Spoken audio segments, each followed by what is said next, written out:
in our time. Peace in our time. Peace in our time.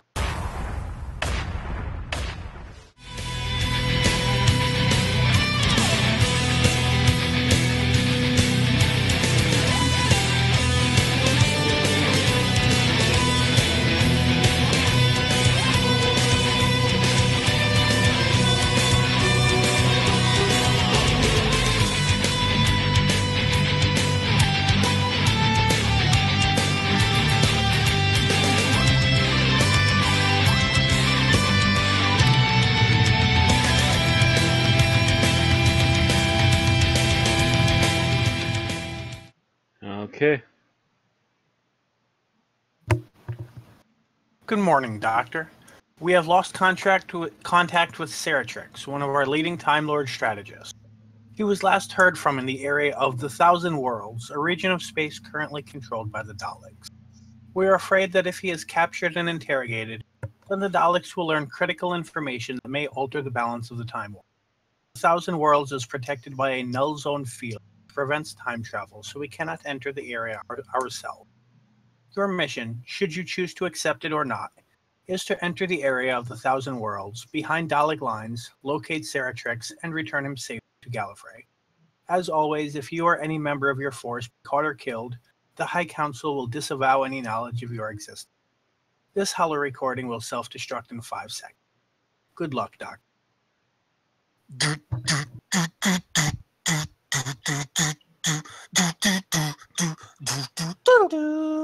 We need to purchase like a zoo. Put it in the budget. Welcome. Wait, but what budget? That's just We do this with shoestring, spit, and baling wire. Well, we can always you have go downstairs shoestring to and get a wire? rubber band. Bung, bung, bung, bung.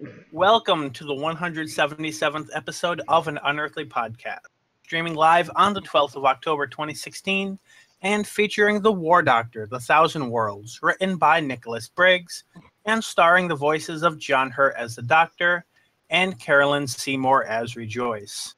I am Bill Sylvia, the Man in Black, and I guess we're not covering Batman fighting clowns in the news.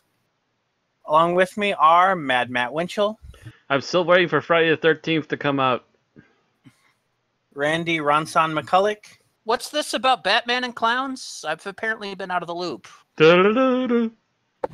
Aaron Romeo Moon Burke, I want ice cream. You're cool. and Tim the Enchanter Sheridan. Howdy. Seriously, what's this about Batman and clowns? In Are the you UK, familiar with the Are you familiar with the clown plague that's been spreading across the English world, You mean English-speaking world? the creepy night clown thingy? Yep. Yes. Well, Yeah, a Batman has appeared in England fighting them off to prevent children from being scared in at least one town. I have a feeling now that there's one, there will be. Are you talking a Batman or a man bat? A man dressed as Batman is running around scaring off the clowns. That's the clarification I needed. And matter of fact, I've been tempted to dress up as Jason and have a sign around my neck that says Clown Hunter on it. Oh, you mean Jason Voorhees? Yes.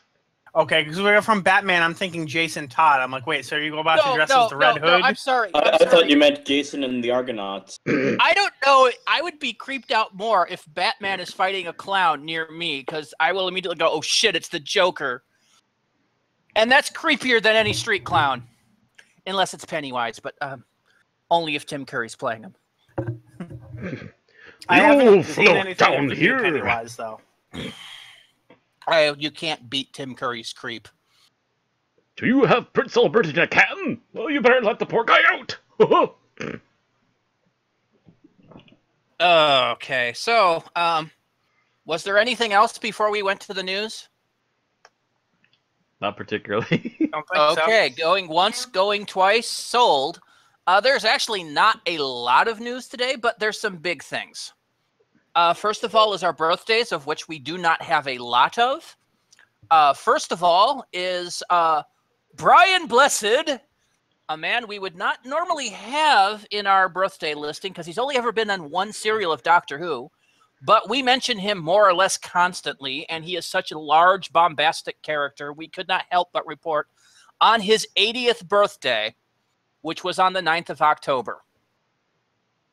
Furthermore, the other birthday we have is Nicola Bryant, who played Perry, who turned 56 on the 11th of October. So it is not only King Yakarnos' birthday, but also his wife. So happy birthday to Brian and Nicola. I hope you had good ones. Is that a thing that happens often? Because I noticed that Sylvester McCoy and like the Seventh Doctor. Sylvester McCoy and Ace, I think, share the same birthday. If that's They not only share the same birthday week, they share the same birth date. Yeah. Mm-hmm. They used to have simultaneous. They used to have a big cake for both of them on the set when they were doing Doctor Who for the 2 years that they were on there. If he fought the Master more often, it would be the same. Ainley would have to share in the cake. So it's like if you're on Doctor Who, you will share the same birth week with one of your co-stars. Not always, but there's a strong possibility that someone else on the cast and crew or alumni is going to share your birthday just because of the amount of people that have worked on Doctor Who in the past 53 years. I mean, think about this. But it seems a little coincidental that a lot of them work together for at least a serial, if not more, and on screen. It happens. I mean, again, huge cast and crew. Eventually, that's going to start happening, and it's just that a few of them happened on Doctor Who. From birthdays, we go to lost stories, of which there are none. Hooray! Death takes a holiday. Take that, 2016. At least as far as Doctor Who's concerned. For now. Well, it's taken a holiday this week. Doesn't say anything about upcoming weeks. Just this week, Death decided to go to the beach before it got too cold. Good thing he's not up here because it's already fucking chilly. It's 44 degrees Fahrenheit. It's getting comfortable. It oscillates up here between, oh my God, it's too warm outside, I need to open the window and turn on a fan, or oh my God, I'm freezing my ass off even with the door closed. Should we turn on the heat? It is literally going between those two extremes right now. Kind of, sort of. Like yesterday. By us it is. Yesterday I needed a fan on. Today I'm like, oh my God, it's fucking cold. It's finally gotten to the point that I don't need a fan on when I sleep, so. Yeah. We're on top of a hill though, Matt, so it's a lot colder up here. And we get a lot of direct sunlight in the afternoons. So, yeah. I was looking up Brian Blessed to see if he appeared in any Big Finish as King Yakarnos. He never did, but apparently he's the oldest man to reach as high on climbing Mount Everest as he has reached. Mm-hmm. Yes. And he still tries every now and again. He still tries to go back up there, yes.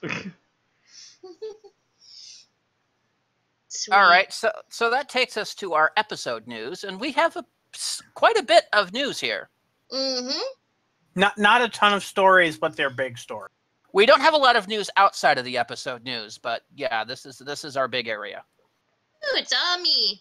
All right, BBC America and Fathom Events have announced that the new animated version of The Power of the Daleks will be shown in cinemas across the United States on 14th of November 2016.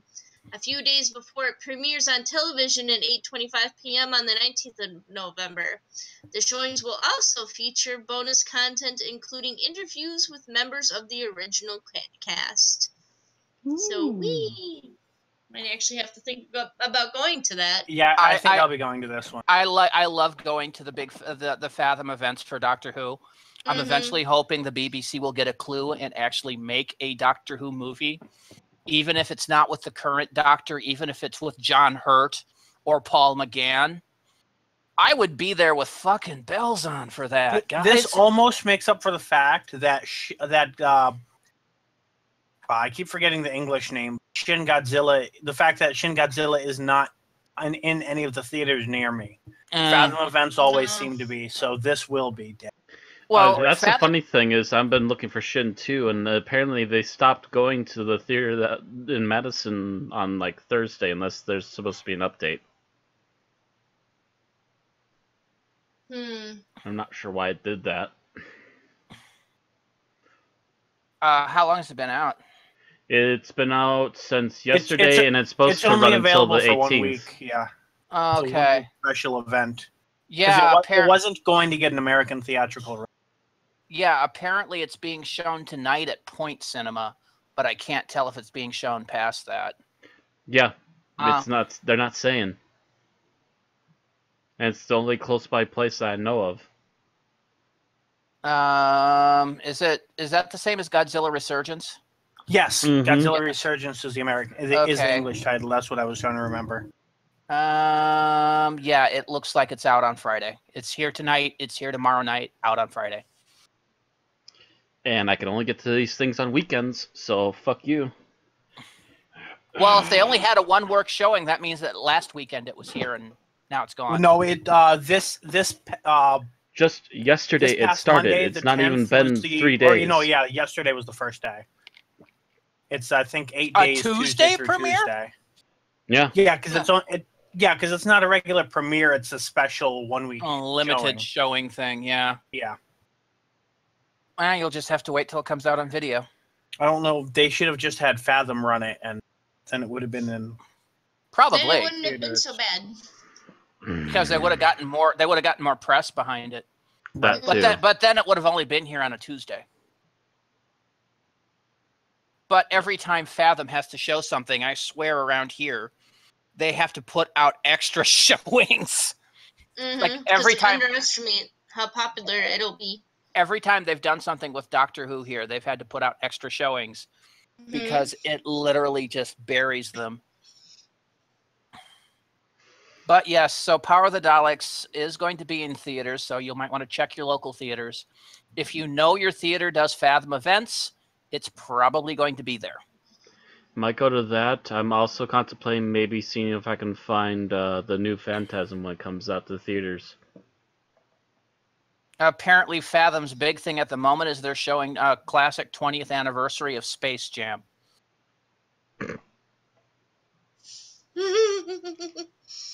Oh, Space Jam. I think that's probably because they've been talking about the fact that there's going to be a Space Jam 2 now. Bit late, isn't it?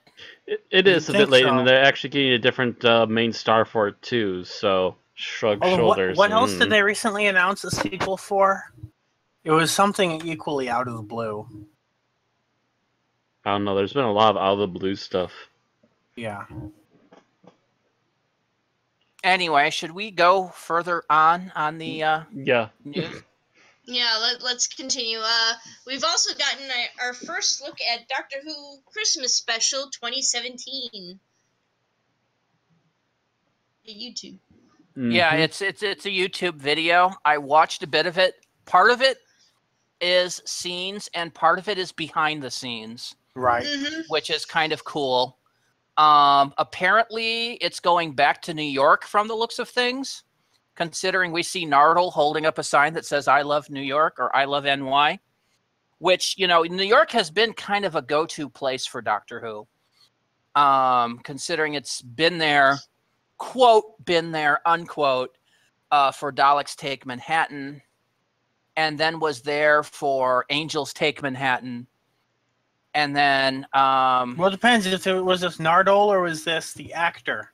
Because it was his actor probably, right. because he was holding up other signs. Well, I don't know. Was Angels actually filmed in New York?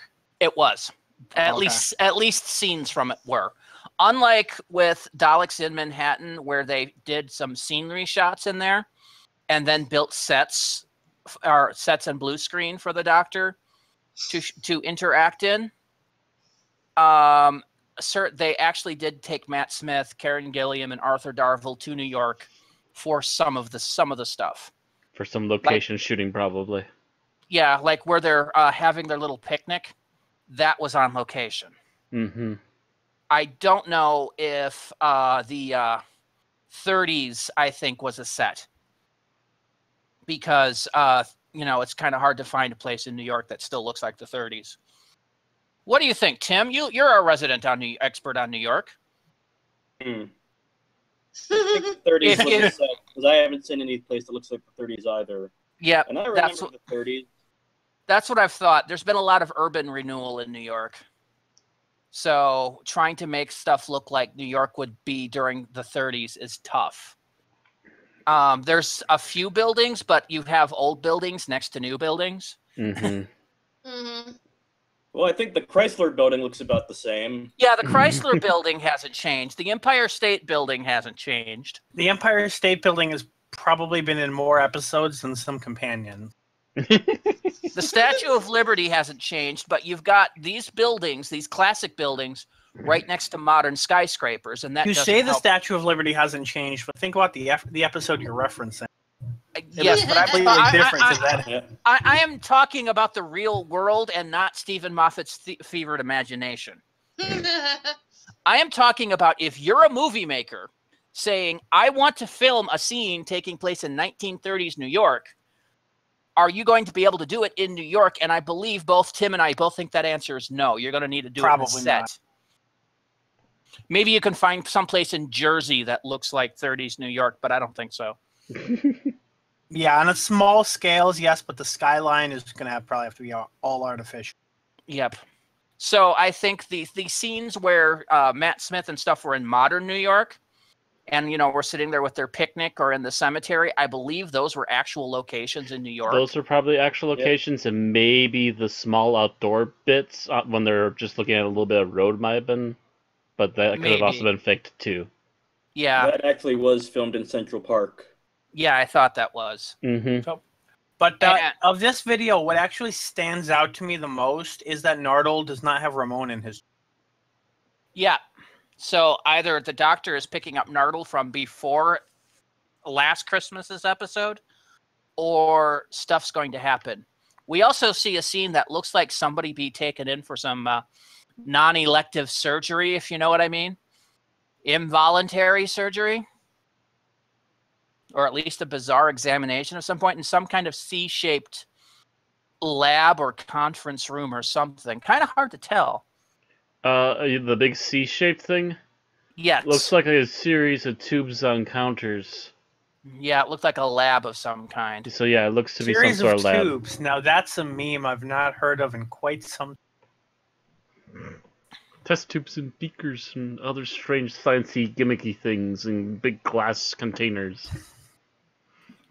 And now, Beaker, we're going to test our the human reactivity to pain. Just stand right there.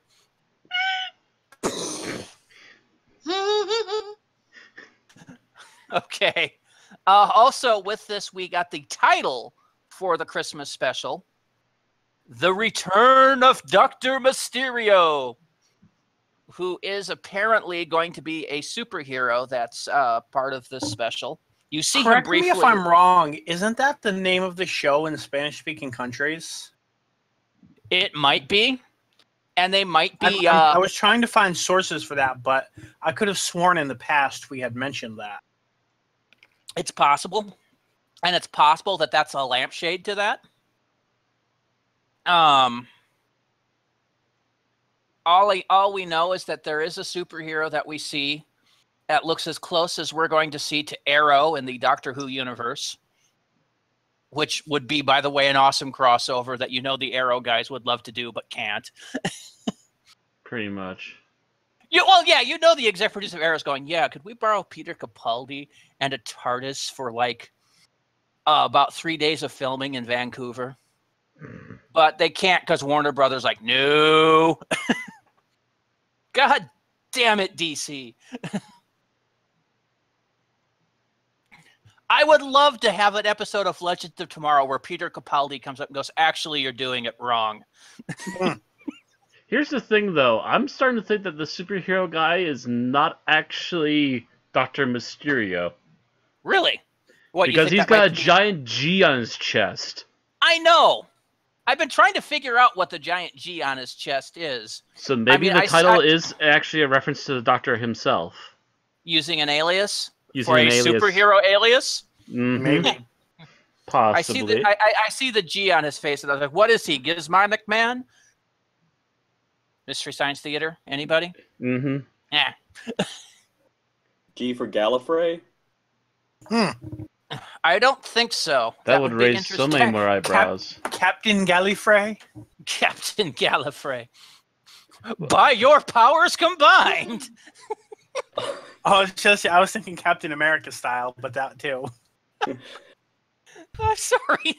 That's going to hurt my brain for a while. That's going to reverb in there. Picturing a guy in a silly hat with a shield going up against the Supreme Dalek. Let our powers combine. I'm sorry. I'm doing with the let your powers combined. Scarf. But I'm seeing Umbrella. I'm seeing people from the different Gallifreyan houses. Oh God. Okay. All right. Let's move on because I don't know if we can get. Is there anything more we can get from this?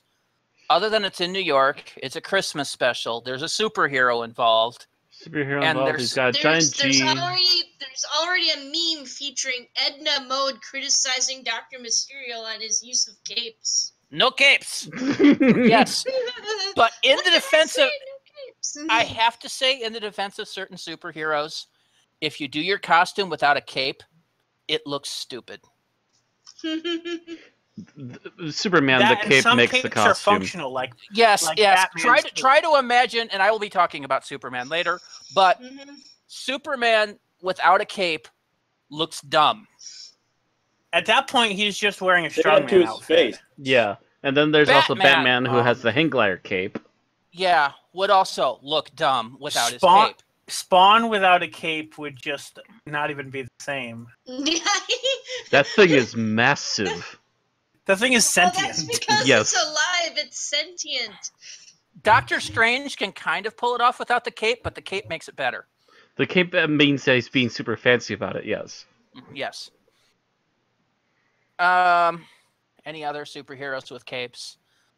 I mean, real superheroes. I mean, I had a superhero on City of Heroes called the Patriot, which his first incarnation had no cape.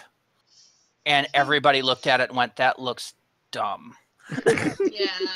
And we took it. We went back to Icon and put the cape on him, and it looked so much better. And that particular character was caped ever since. So capes sometimes maketh the hero. I'm sorry, Edna Mode, but sometimes you just have to have the cape. You just have to have the cape that will auto detach if you get sucked into it. If you're about to get sucked into an airplane. Yeah, pretty much. Or you need one of those little capes that Shazam has. Yeah, like the little half capes like Shazam has. That means it'll be less likely to get caught.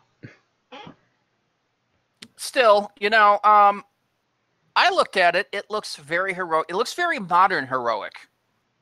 I mean, he would fit in on the CW right now. Hanging out with Barry Allen and Green Arrow and Supergirl. Yeah, he'd be fine. And Adam. He looks like he'd pal around with them. I don't know. I haven't seen his personality yet, but, either way, he could hang out with Arrow or he could hang out with the Flash, one or the other. Mm-hmm. You kind of got both ends of the superhero emotional spectrum there. And Rip Hunter pretty much hangs out with all sides of the spectrum. Including villains. Yeah. And he'd also hang out with the Doctor, but like I said, the Doctor would be telling him he's doing it wrong. Really? Arthur Darvill would hang out with the Doctor? I know! Isn't that strange?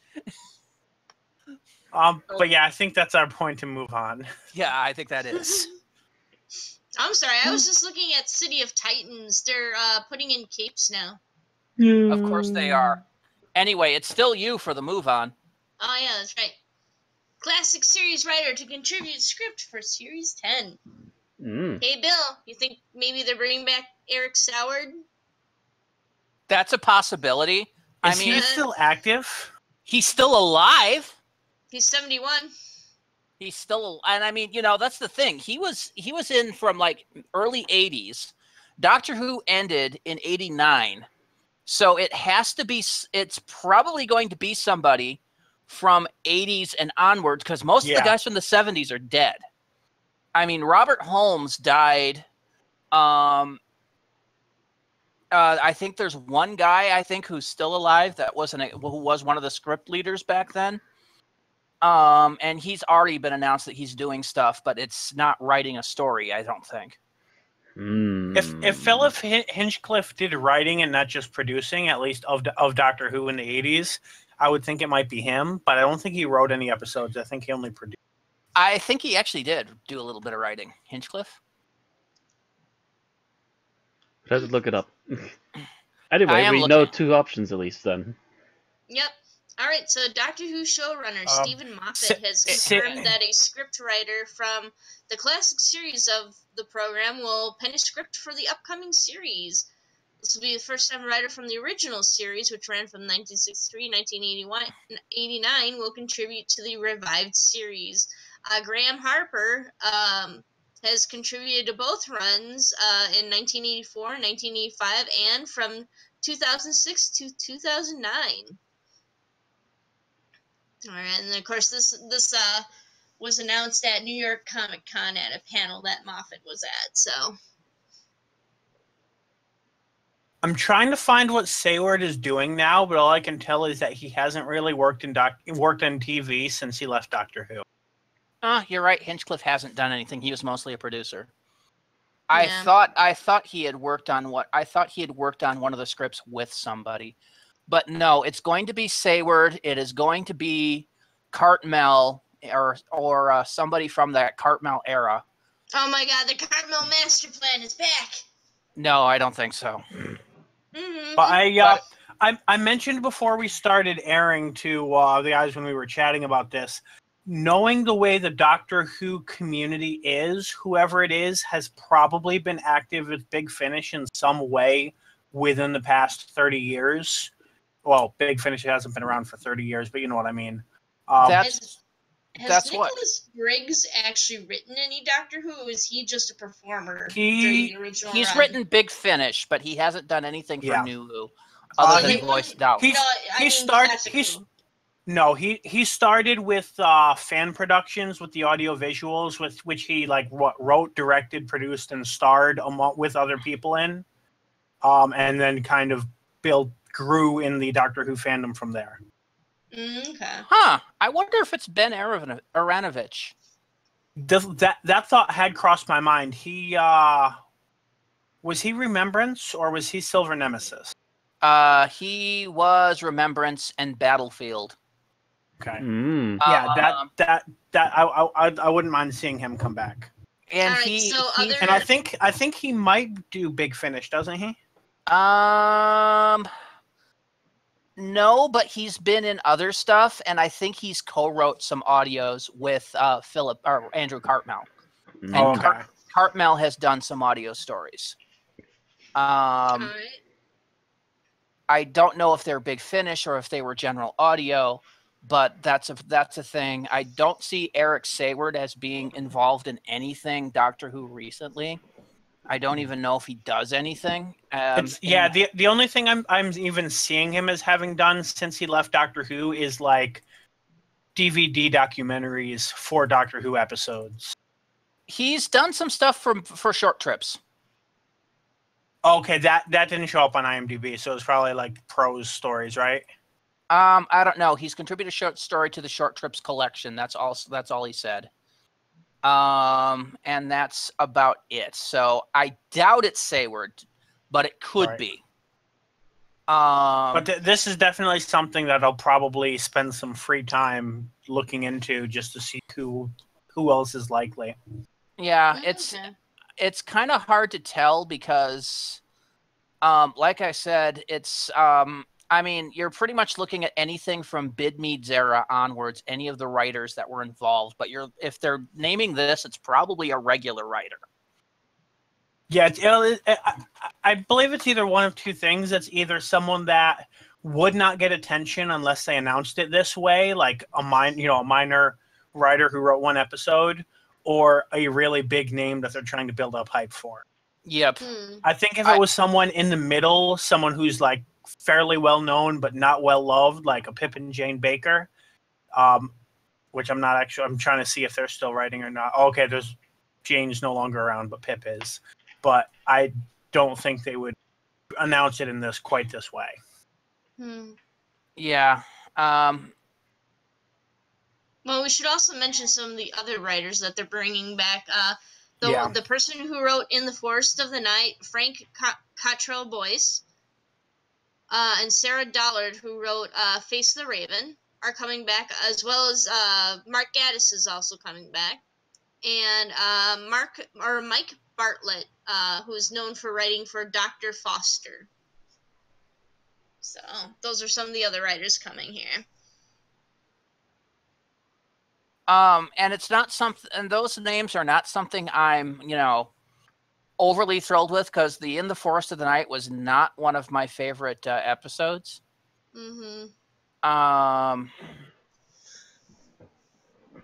But it was okay. It wasn't as bad as other things. So I'm okay with that. I'm not thrilled, but I'm okay with it. It really depends on how it goes. Face the Raven, regardless of your feelings on it, I don't think is a fair way to judge the writer, just because we have no idea how specific Face the Raven, the pitch was. Face the Raven, I have no particular issues with that episode. What I mean is, whether you like it or not, the pitch might have been so specific as to the episode could not have come out any other way. We really don't know unless we were involved in making it. So I don't think, considering its role in the plot, that really tells us anything about what the writer is capable of. Yeah, because some of it might have been pre-written already to get through with Moffat's story. Or it might have been like 30% Moffat, and then the rest built off of an outline he wrote.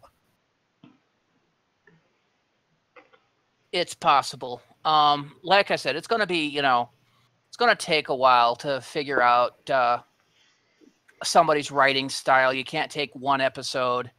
But even so, I mean, we've seen enough from Moffat's Little Toady that we generally don't like his work. He's had several chances to impress us, and that's almost always ended in failure. Pretty much. He's been very mediocre at best. He's been mediocre at best and god-awful at worst. So that's going to be interesting to see whether he continues to be writing under the new producer for Doctor Who once Moffat's done,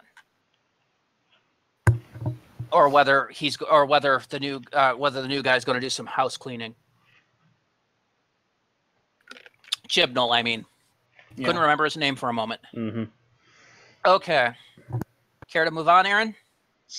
Okay, coming at you from Digital Spy. Who News Now? 12th Doctor and surname that rhymes with Garibaldi, Peter Capaldi, has revealed that Stephen Moffat has big ideas for him before the showrunner plops his sonic screwdriver back in the toolbox for good. Alright, speaking at New York Comic Con, Moffat's plans for final episodes, Capaldi said, I always say to Stephen, don't tell me what you've got in mind, as I like the surprise of reading it. Also, I'm not sure knowing what's going to happen in advance helps you act it any better. I know he has big ideas ahead of him, but I don't know what they are. So, and then it goes on to describe the superhero-themed Christmas special. Yeah, this was... We'll harken back to a more innocent age of superheroes and compared it to the Christopher Reeve version of Superman, which sounds kind of like the Arrowverse almost, because the Arrowverse still has kind of that innocent, shining...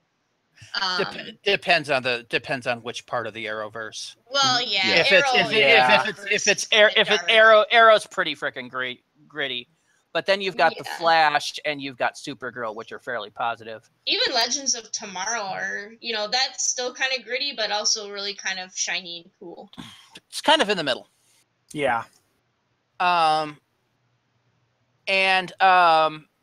This was, by the way, as part of a video interview that IGN did with Capaldi at the New York City Comic Con.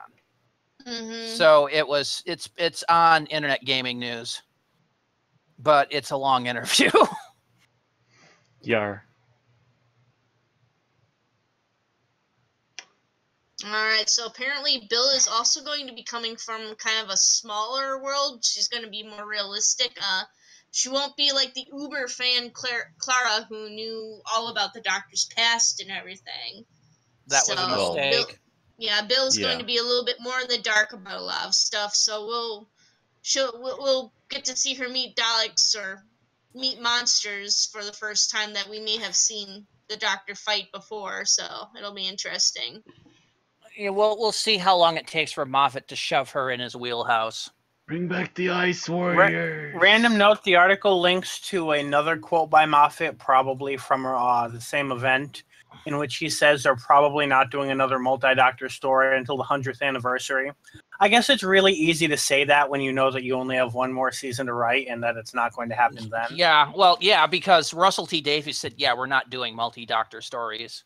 He caved with the Time Crash special bump because that was for charity. It was for charity, and it was and because it was for charity, you could decide for yourself whether it's canonical or not. It's an extra. But he had said, no, I have no plans to do big stuff. And then Moffat, of course, takes over, and a couple years later, we've got Day of the Doctor, which I still say is probably the most epic multi-Doctor cross we've ever had. And, you know, if you can write it, I would say do it. But, you know, do it on a special occasion. Don't try to force it. Right. Because if you try to force one of these, you get the 5 Doctors, which, while a decent episode, was not really that special because there were, you know, it was too many crowded. Actors. It was too crowded. I am hoping that for like 2020, the 15th anniversary of New Who, there's a modern take on the 5 Doctors in which they managed to, you know, sit down and properly plot it first. But it is very difficult, so I'm not going to hold it against them if they don't try. Or, you know, save those big multi-Doctor crossovers and make a frickin' movie. Seriously, BBC, make a goddamn movie. The thing is, a movie can't. I mean, I guess a movie can be longer than a two-parter, but it's just. Yes, it can. Hell, they could make multi-movies. They could shoot 2 movies back to back and release it as part 1 and part 2. I'm thinking that's a regular something like The End of these Time days. is more likely, but yeah. We would have the Doctor Who cinematic but universe. no, what I mean is that with the movie, you have time and budget to do it. To make it epic on a big screen level, you have a movie style budget. Whereas sometimes they're hard pressed to do it in a TV slot budget. Well, shoot, all you need to do is slap Chris Eccleston up on a TV and have him complain about people. Set everything else up in a set that they've already got. Have them bicker in the TARDIS for her. Oh, no, that was the 3 Doctors, not the 5 Doctors. But still, 3 Doctors was more successful than the 5 Doctors. Yes, it was. Because there was only 3 Doctors. And they didn't have to crowd so much because they also didn't try to put in a buttload of companions. Yeah. Which is why audios like Sirens of Time do not have, either they don't have companions or they have very limited amounts of companions. Yeah, I mean, if you take a look at the 3 Doctors, you've got the 3 Doctors, the Brigadier, Joe, Yates Benton, and the rest of the unit cast. And the people that are in the unit cast are only doing their unit roles. Right. So they're only there if they need to be in a unit standpoint. Like Benton's there because he's leading a squad. If they didn't need to have a squad be led, Benton wouldn't have been there. Right. And the Brig is there. The Brig is pretty much a companion at this point, and Joe is a companion. So they're there, and that's fine. But the 5 Doctors brought in a companion, at least one companion for each Doctor. There were, 3 companions in TARDIS to start with? No, there was 2 because Nyssa was gone. So it was Tegan and Turlo. So you already had 2.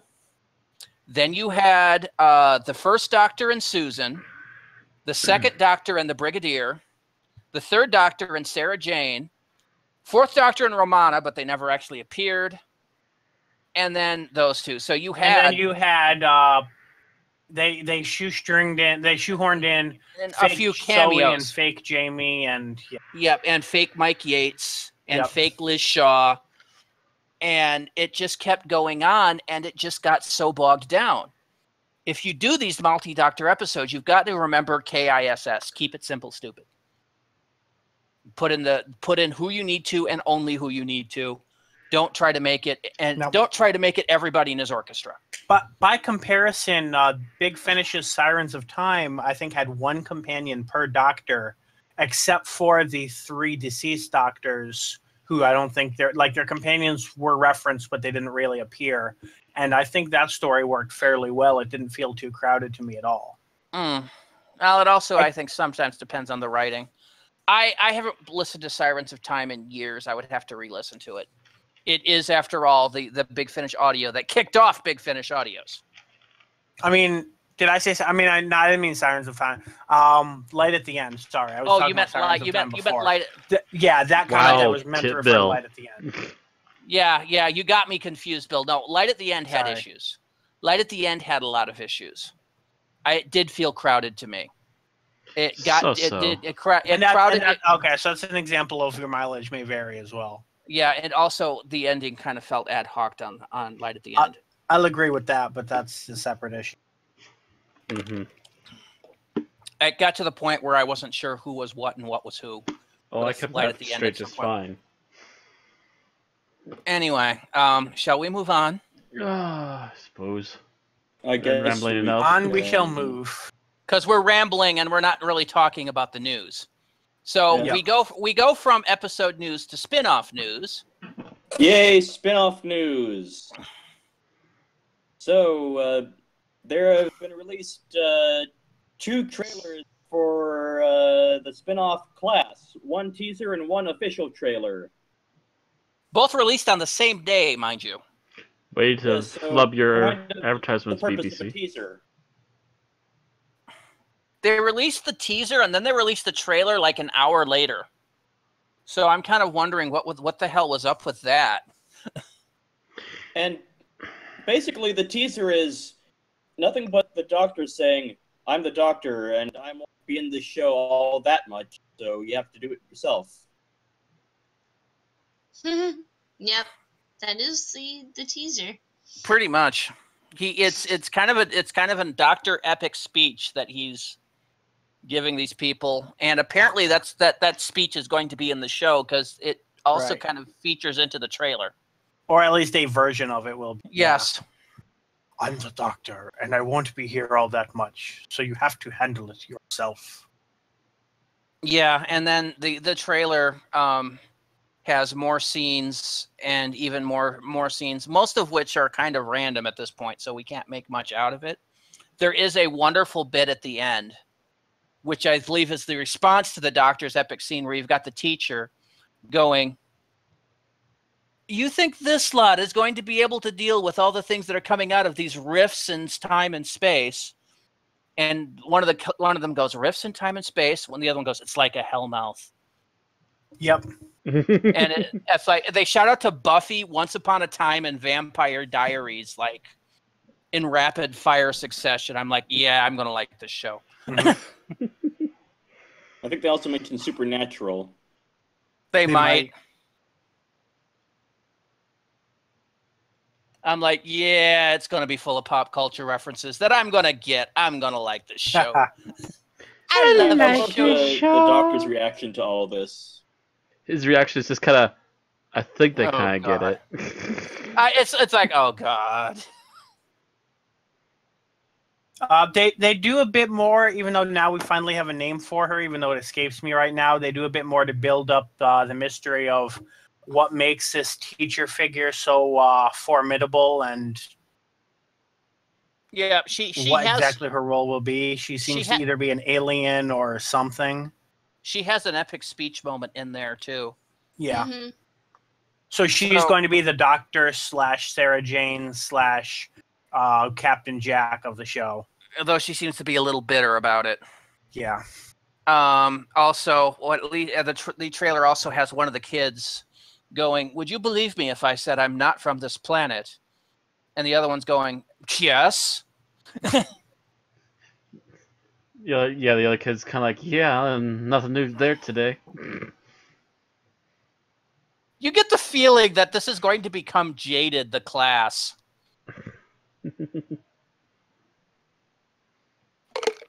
Oh, and if you're living in America and you wanted to watch Class when it airs on October 22nd, well, too bad. You get to watch Men in Black instead. Yep, the BBC America has released its official schedule for October, and as we had heard and have now confirmed, Class is nowhere to be seen on it. I'm all for watching Men in Black 3 times in one night. I get it, but not when there's a new show that you should be airing instead. This is, I have said this before, this is pure stupidity on BBC America's part. It is absolutely asinine, dumb move. You've helped produce this show. You've paid for part of it. You're not showing it with everyone else. So all the fanboys that you're hoping to attract will download it and won't watch it when it comes on BBC America in the spring. They're frankly not going to care. This is probably going to be bad news for Class. Yeah, that's not going to do good ratings-wise in America, mostly due to the fact that BBC in America is shooting its own foot. What it might be, and That's this a fail. this might be part of BBC America's policy, is they might be wanting to sit back and wait to see how it does. That's still a really stupid idea. Because considering that, I'm sure at this point they know that all of their fans will either torrent it or find a way to watch it on space. It might just be their general policy. I think when Orphan Black first aired its first series, BBC America waited for a bit before deciding to show it on BBC America, but then they showed season 2 right away because they knew it was already going to be making them money. I'm thinking what they're doing is they're sitting back so they can opt out if it falls on its ass. I don't agree with this decision, but I think that's what they're doing. They're playing it safe to the point that it's going to poison the well against them. Pretty much. It's a bad call. It is a bad call, but it's their call to make, I guess. I still think they should be. It is still the worst call to they make. They should be going, hey, it's a Doctor Who spinoff. We should be showing this. But we're not running BBC America, although we should. Yet. Give me many, many, many millions of dollars, Matt, and I will buy BBC America from the BBC, and I will run it the way it should be run. Until then, we have to sit back and wait.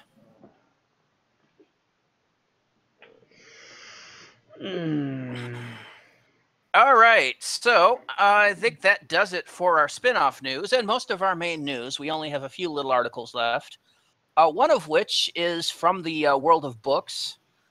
A recent deal has been struck for a new range of books based on a cross between Doctor Who and the popular Mr. Men created by Roger Hargreaves. What stands out about this to me, and I don't know if this was fan art or what, but I swear the art being associated with this, except for the Dr. 12, has been around since 2013. It might have been something that Roger Hargreaves had done on an amateur basis, but these are going to be official books. I mean, you know, our Hargreaves would go to a convention and say, hey, could you do a Mr. Men version of this Doctor? And he'd sketch it out, and then then somebody'd put it online, and it might have memed. Although, the first Doctor, I don't know, it looks like one of the old CBS logos. Yeah, I was gonna say.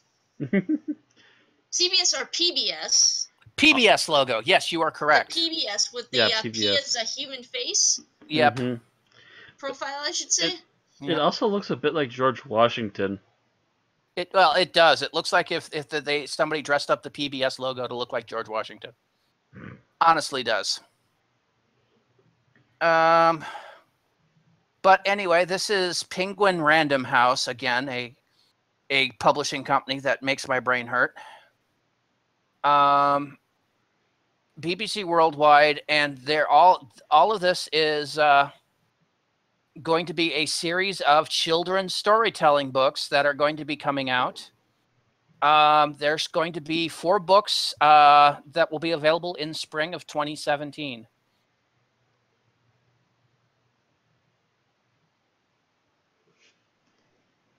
No listing on how much they're going to cost or anything, but these will be coming out. It looks like it's Dr. First, Dr. Fourth,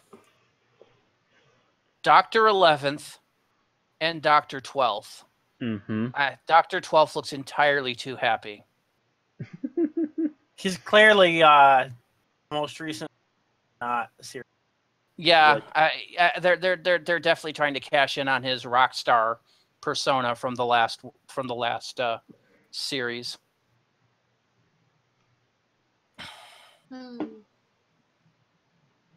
So Dr. 11th looks about right. Although they all have some sort of accessory except for 12 in that image, so he seems like oddly underdressed. If he had his guitar or something, it would be perfect. He's standing naked with his glasses and his shoes on. Well, First is standing naked too. But he at least has the cane, so there's balance. Yeah. Yes, I know, but 12 there's visual balance. 12, Bill, that's not actually his cane. Oh my. Other than it's fallen off and turned brown. 12. Sorry, Erin has seen way too many crudely animated penises today. It has affected her brain. No context allowed. Do not give context. South Park. I said do not give context. Yes, I know. I just want your brain to hurt. That's the subtitle for this episode. This episode of Unearthly Podcast is subtitled Crudely Animated Penises. Yeah, but at least Dr. 12 does actually have his Sonic sunglasses on. So you could count that. Right. You could count the Sonic sunglasses. He should be wearing like a hoodie or something. I don't know. His eyebrows need to be thicker. His eyebrows definitely need to be thicker. All right. I think that's all we can really say about Doctor Who Men. Yeah. So let's move on to our last 2 pieces of news, which Aaron has from the world of Big Finish. Woo-hoo-hoo. The power is all mine. All right. Starting up here, we have Doctor Who, The Memory Bank, and Other Stories. Out today, a new Doctor Who adventure for Peter Davison and Mark Strickson, who played Turlough here. Literally out today. This news article is posted today. Okay, all right. So we've got The Memory Bank by Chris Chapman. The Doctor and Turlough arrive on a planet where to be forgotten is to cease to exist, but the forgotten leave a gap in the world, and that's where the monsters are hiding. The Last Fairy Tale by Paul Magers? Deep in the heart of old Europe, the village of Vodhawk awaits the coming of a mythical teller of magical tales, but not all such stories end happily. The TARDIS travelers discover. So you want to bet Paul Magers is Welsh? Okay. Anybody? Yeah, I It's think a that's a Welsh story name. about storytelling. So. Oh, actually, I think Nick Briggs pronounces his name as Paul Mars. Mars, okay. Yeah, it's probably Welsh. Which all the more says it's probably Welsh. It's Welsh. Yeah. Frickin' Welsh. Jesus, Wales, buy some vowels. Okay, go on, Aaron. All right. Repeat Offender by Eddie Robson. the Doctor has tracked the deadly Bratanian shroud to 22nd century Reykjavik, where he's about to become the victim of a serial criminal. Again. The Becoming by Ian Potter is about a young woman climbs a perilous mountain in search of her destiny. The Doctor and Turlo save her from the monsters on her trail, but what awaits them in the cavern of Becoming is stranger even than the ravening hungers outside. Little do they tell you, the perilous mountain's actually Mount Everest, and what she discovers with her destiny is actually Brian Blessed! Hello there! Would you like to see my Hawkman? All right, and then our second bit of Big Finish news ties more directly into what we're reviewing today. One other thing about the memory bank. Uh-huh. Just your basic FYI on that. Do they actually give you a price? Actually, no. I'm sorry. No. They usually give you a price at the bottom. Nope. I mean, they usually do give a link to the actual entry to buy it from. And it is U.S. I can only see it in U.S. It's $12.99 U.S. $18.42 for CD. Ah, okay. And this is apparently in the main. Is it in the? Yeah, it looks like it's in the main range. Yeah, it's in the main range for 5th Doctor at least. Yeah. Yep. Yeah, this is the main range does their annual anthology entry, and this last year was the 7th Doctor. It was You Are the Doctor and Other Stories. This year, the 5th Doctor with the memory bank and other stories. Okay. Okay. So, moving on next, we have the War Doctor, Season 3, Agents of Chaos. The time war between Daleks and Time Lords rages across the history of the cosmos. Nowhere is safe. Worlds are ravaged by battles beyond their understanding, but certain other races hunger to fight in the ultimate conflict. When Earth comes under threat, the War Doctor is drawn into Illustra's schemes once again, but the wily Time Lord Cardinal has not foreseen every move. The Dalek time strategist has its own game pieces to play, and when volatile forces with their own agenda join the fray, no one can predict how the war might turn. All right. All right, so it's available for, well, let me bring it up here. All right, so we've got CD. It's available on CD for $24.57 and on download US for $20. And in What the is- UK, that's £20 for both the CD and the download. I think it says £23 for the CD. Yeah. It does? Yep. Um, £20 for this download, £23 for this. doesn't say that in the news article. Yeah. Oh, Wait. Oh no, I'm sorry. That says the 8th Doctor of the Time War, so that's what I get for just skimming at the bottom. So Yeah. You're right. It does say £20 each.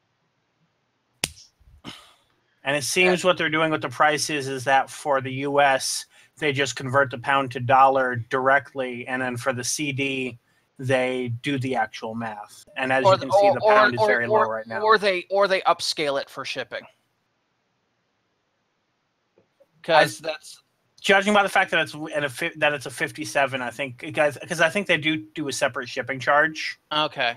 But I think that is what £20 converts to now, because the pound is very low right now. Really? I hadn't heard Yeah. it was that low. It dropped with Brexit, and then it dropped again. Last I heard, it was like $1.18 or something. I don't know if it's gone up or down since then. But considering it was $1.6 a few years ago, it's vastly down. Yeah. Okay, It's do we need almost to even, go into yeah. more detail about the stories in this set, or Not we've got the particularly. Shadow That. Vortex, the Eternity Cage, and Eye of Harmony? Oh wow! I don't want spoilers on that last one already. Yeah.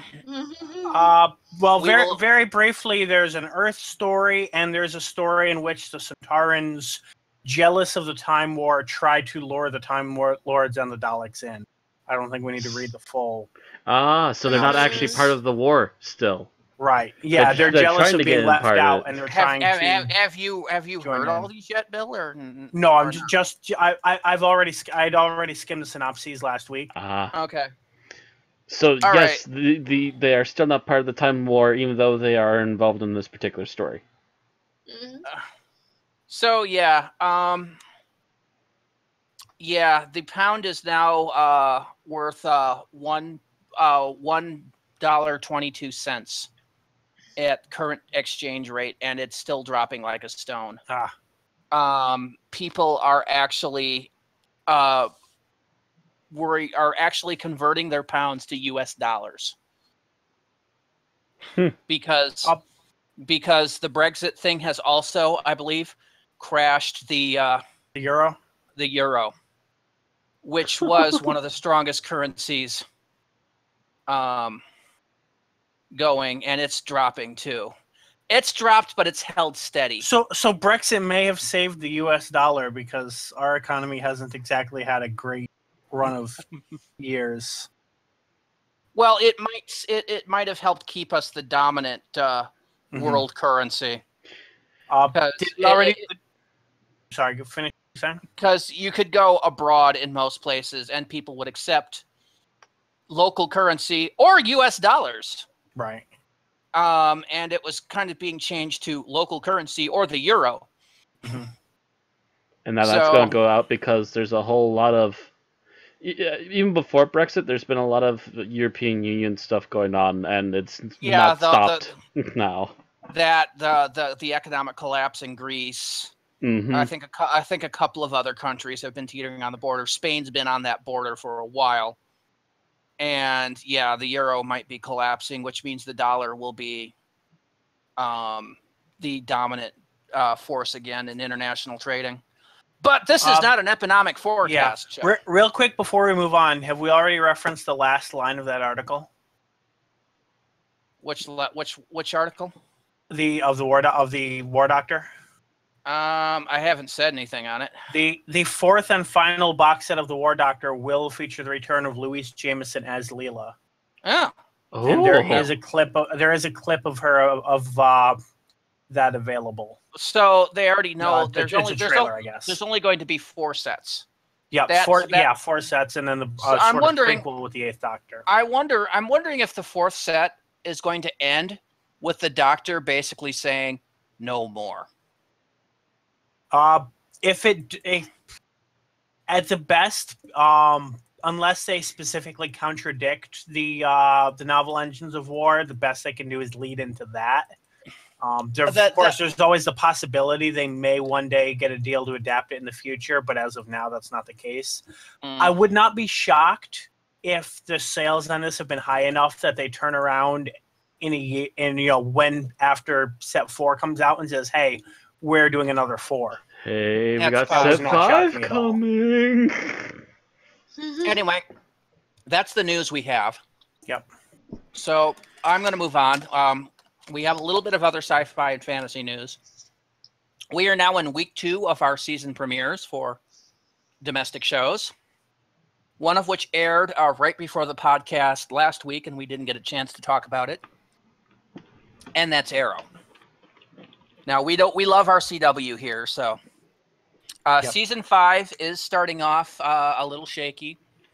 For those of you that don't know how series 4 ended, basically Ollie's entire team quit on him, and that's starting to take its toll on him. You know what's actually shocking me? The team had broken up like 2 or 3 times before, but they always got back together in episode 1 of the following season. And I was assuming that was going to happen this time. It did not. And they proved me wrong. Yep. And usually it was Ollie that quit the team. Yeah, it was. I mean, the team essentially disbanded in some way. And in this case, it disbanded, but Ollie kept working, and they didn't come back. Mm-hmm. So Ollie's basically trying to keep Star City running, both as mayor and as its vigilante, and it's taking its toll on the man. And he realizes he's going to have to realize he can't do it alone. It's not the strongest beginning we've seen to Arrow. Speaking of things taking their toll, I'm wondering if that change that happened in The Flash is going to be referenced in Arrow. Do you know the one I'm talking about? The one that was in the second episode, the one that was Tuesday? Yes. Yep. Yeah, we haven't seen yet. I mentioned Flash last week that they've done this Flashpoint. It's changed a few things in the Flash's timeline. We are going to have to wait to see if that is going to be referenced in Arrow. There are still some changes, one of which was pointed out in the Flash. I'm thinking it probably will. And I'm thinking they're probably going to be doing it for a certain reason. I'm also kind of wondering if Sarah will notice the changes if and when she comes back to Star City. Possibly.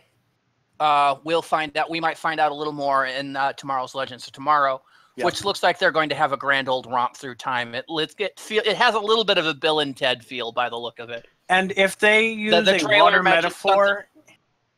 The trailer mentioned something about them kidnapping Albert Einstein. So, if they focus the Legends of Tomorrow premiere on a water metaphor, then they'll be at 3 out of 4 for water metaphors this season. We'll have to see. The Flash didn't have one that I missed. They might have. When talking about affecting the time stream, I don't know. Yeah. I wasn't really looking for that. It didn't occur to me until Supergirl did something so similar to the metaphor to the saying that Arrow had that I had to do a double take, and I think I posted on Facebook and Twitter about that. I really enjoy Supergirl, the newest season of Supergirl. This is the first episode I've watched. Well, it's a lot more tightly written, a lot more action. The CGI isn't all that great, but it's actually kind of better than what we saw on CBS, actually. It's a mixed bag. Most of the basic CGI seems okay. The launch of the space shuttle that they had going on at the beginning of Supergirl was a bit hokey, though. Probably part of the difference is that the executive producers of the company that are making these shows is able to keep a tighter ship on Supergirl as it's happening where they're located rather than happening in LA. Was Superman always part of the Supergirl continuity, or did they just sort of add that in this episode? Superman was always part of the continuity, but we never saw him. They referenced him. They knew he was around. They referenced him. The most we ever saw was a man handing his hand down to Kara, but he was always in shadow, so you never saw his face or anything. It was a generic figure. Occasionally, Kara and Clark would text each other about stuff. And Jimmy Olsen, who is Kara's boyfriend in this, was used to be he's Jimmy Olsen. Yeah. He used to be Superman's, he used to be a photographer for the Daily Planet and was always rescued by Superman. Gee whiz, Superman. So he's always been part of the mythos, and it's always been that Kara didn't want to deal with Superman because she didn't want to be in his shadow. Didn't just want to be Superman and Supergirl. And I think the producers didn't want Superman to be shown that first season because they were afraid that the show would become Superman and Supergirl, even if the name on it was Supergirl. Right. But they finally decided to show Superman fully for the season 2 premiere. And I think you caught my Facebook post on that. Maybe.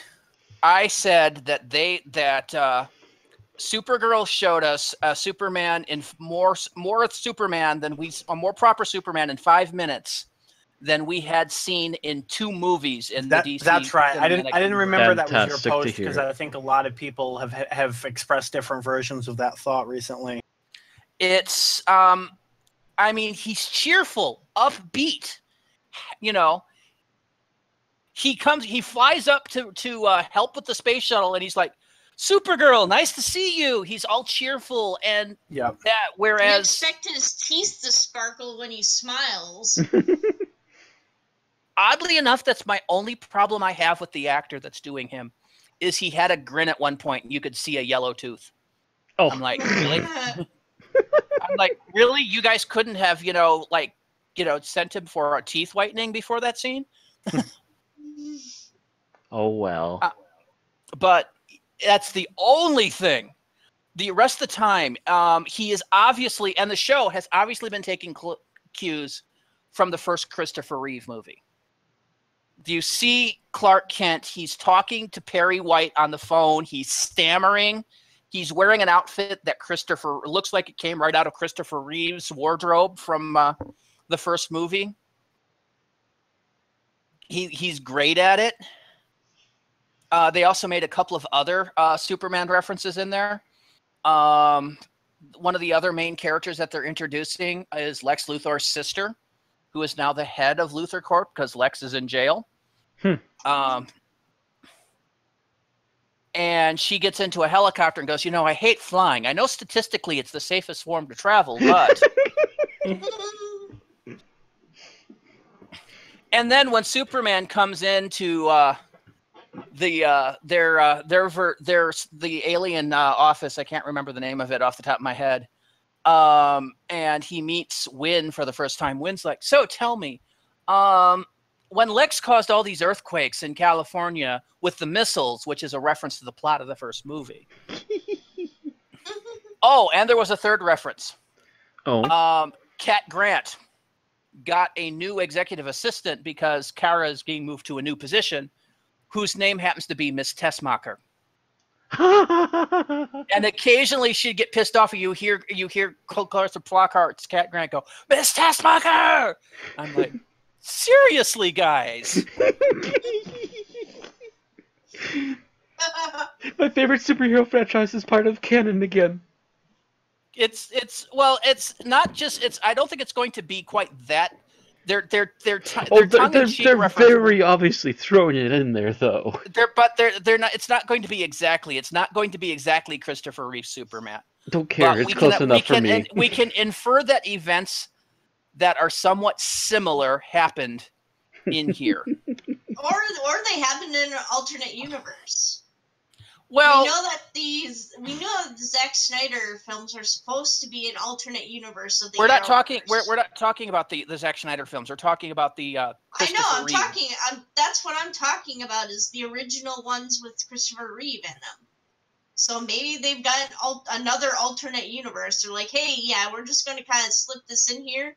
But just so you know, this could probably happen in another place. Yeah, well, that's what they're saying is that, these events, something similar to these events. That's why I kind of wish eventually they would do a Crisis on Infinite Earths where you'd have, whoever's available from that movie, people from Smallville, Zack Snyder movies, other Batman franchises and such, all cross over into one special. Well, I think The Flash has basically missed an opportunity to do the Barry Allen Lost in Time bit.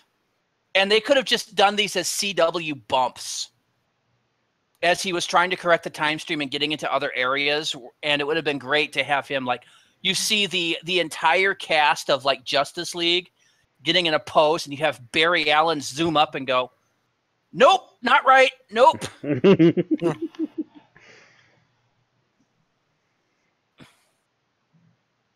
Or him showing up and they had a recreation of the 90s Flash universe. And they get Ship, his old outfit. And you have Barry Allen meeting John Wesley Shipp's Flash from there and going, okay. Just kind of this weird is definitely things. Not right. Yeah, that just would have been fun little CW bumps, but they kind of missed the boat. Anyway, I think we're about done, and we need to move on to our 5-minute challenge here. Oh, wait, you had one more thing. Yes. The premiere of Kamen Rider X-Aid was this week, and there was some talk about how this might be more kiddie than the average Kamen Rider because adults had Kamen Rider Amazons now, which I still need to start watching. I hear it's amazing. Yeah, you mean Amazons? Amazons, yes. Yeah, I've heard good things about that. X-Aid, I can very much say that it was a very what the fuck experience. Very off the wall, very cartoony. It's very neon. It's several steps more in the cartoony direction than something like Ghost. And Ghost was already kind of looking a bit silly. Right. I mean, yeah, Ghost was on the edge. The protagonist was very silly, but there are things that were more serious. It also was an episode designed to hook kids and keep them watching. So I'll watch a few more episodes and decide whether or not I'm going to continue watching. But very weird episode, and yeah, it was already a weird premise, and they just keep going weird with it. It is Kamen Rider is geared towards young boys. Yeah. And it's like I said, it's more so now that they know that the adult audience has their own separate Kamen Rider show rather than one show for both audiences. Yeah. And that is a way to go on it, but we'll see how that pans. Okay, so 5-minute challenge. Who wants to cover this? I did it last week. Okay, I think I can. Crickets chirp. Watch. Ready? Yeah, I'm ready. 3, 2, 1, go. So this episode begins pretty much right where our last one left off, where the Doctor is en route, mostly involuntarily, to Gallifrey to meet up with the Cardinal. I cannot remember her name. Olestra. Olestra. We'll just call her Cardinal Bitch. Who basically brings the Doctor together with 3 other people, all of which we've met. And basically says, you're going to infiltrate behind Dalek lines, find this guy, and rescue him. And the Doctor basically says, fuck no. And much to their surprise, uses his sonic screwdriver to summon his TARDIS and vanishes. A feat that surprised me because he can't do that in the modern show. So he goes off. They go off chasing him. The Doctor flees and then winds up inadvertently crashing, unbeknownst to him, right where they wanted him to be, on a planet that is currently enslaved by aggressors. The planet turns out to be the planet from the last episode, and the bad guys from there have taken over the planet with the assistance of the Daleks. The Doctor is soon caught and is about to be killed when he is saved by the head of the slave elite, who turns out to be a older version of our previous heroine, Rejoice, who helps her old friend, whom she recognizes, and has him masquerade as a slave. Meanwhile, the remaining 3 members of the team also land and begin to try to infiltrate the base, looking for the Doctor and what's his face, the intelligence guy, the tactician. I had his name of the thing, Saratrix. Thank you. It's similar enough to Servalon that I had to hesitate. Anyway, the Doctor has to help with the food preparation for a gigantic banquet in which the bad guys are celebrating with the Daleks, and amongst them, the Doctor recognizes is Saratrix, but he doesn't seem to be a prisoner. He is soon outed, but not as the Doctor, but as a Gallifreyan, and manages to talk to Saratrix.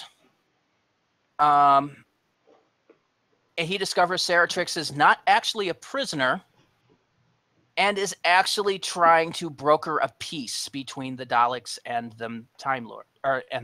And I think that's where it ended, didn't it? Yep. Yeah, it was like a cliffhanger. I actually listened to both audios, so we'll bump there. And I believe the Time Lords also detected that they were together, and that was about it. Yep. No, the other group of Time Lords are still coming in, yes. The commando team. Mm-hmm.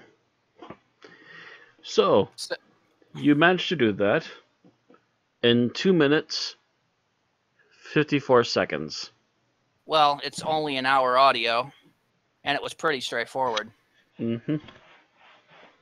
All right. It helps that there's not a companion, so there's not a companion subplot. More or less. Anyway, let me pull up my dice Yeah, there's roller. a quasi-companion, but she is with the Doctor every moment that she's relevant. Yep. What that does, it means that there's not the companion wanders off by themselves and either gets captured or discovers something.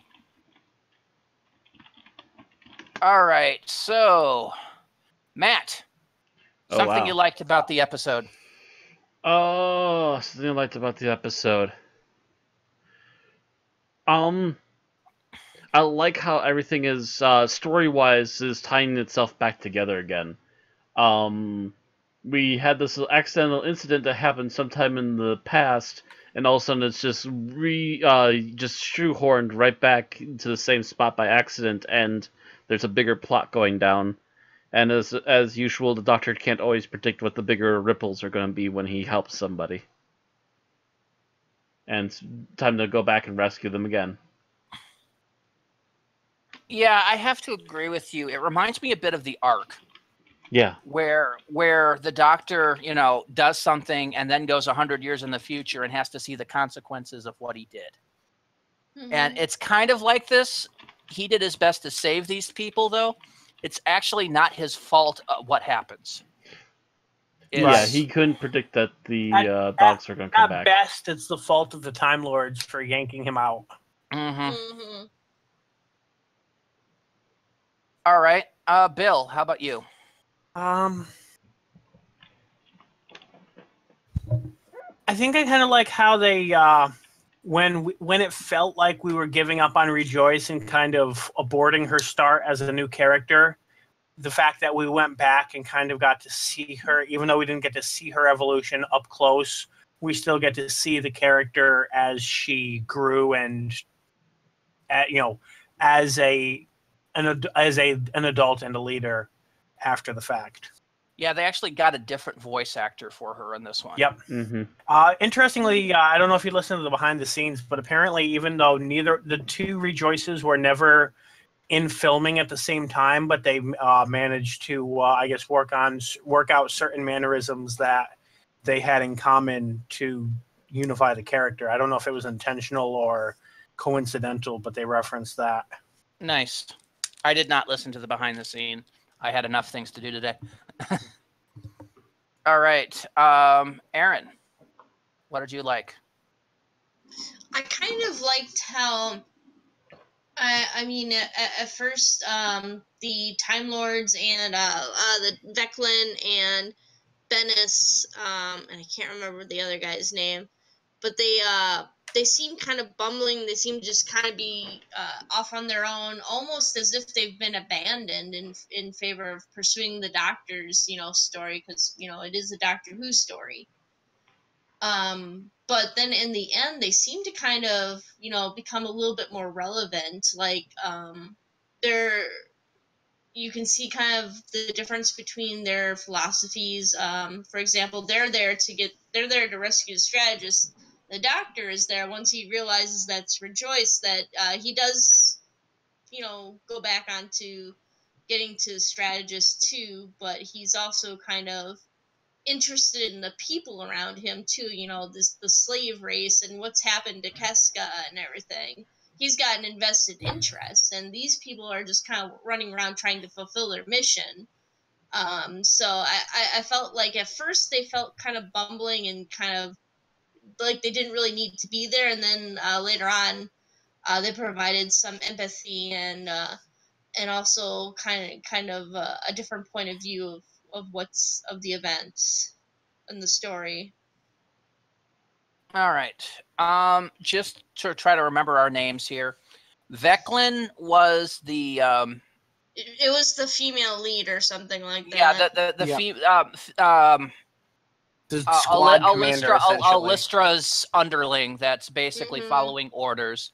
Bennis is one of the low-ranking goons that we saw the Doctor rescue from the time disruptor or the time destructor at the the one that the Doctor thinks Alistra was trying to blow up in the first place. Who was the other one? Was it Averton or Tranus? Averton, I believe. Averton, okay. He's the goon who dies, basically, I believe, right? Sounds right. Doesn't he get doused with like fuel or something he gets like flushed, that? yeah. Yeah, he gets flushed with fuel waste, I think.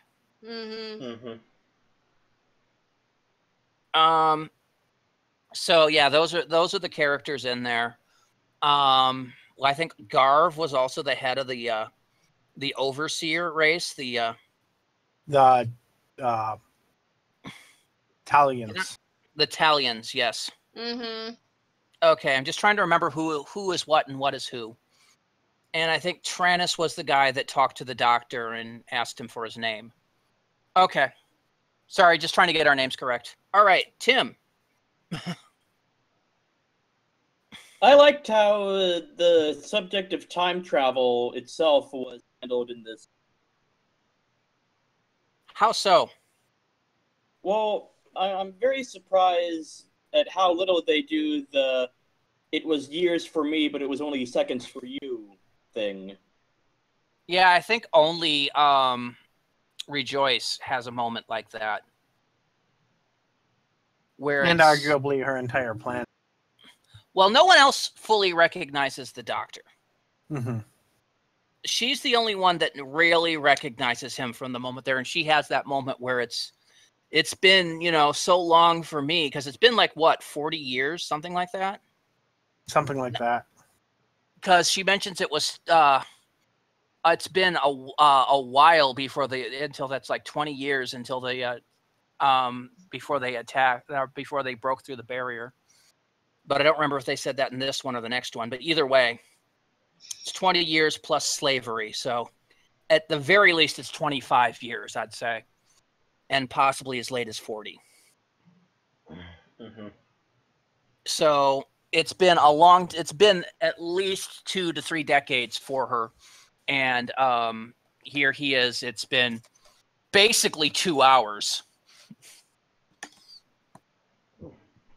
So she's allowed to have that moment. No one else needs to, because they just recognize the Doctor as that guy. He's that guy with her. He's the new replacement slave. Or hey, look, he's a Gallifreyan. Kill him. Also, the idea of like there being an area in space that can't time travel, like a null zone. That was interesting. You'll learn more about that later, but that'll be for next week.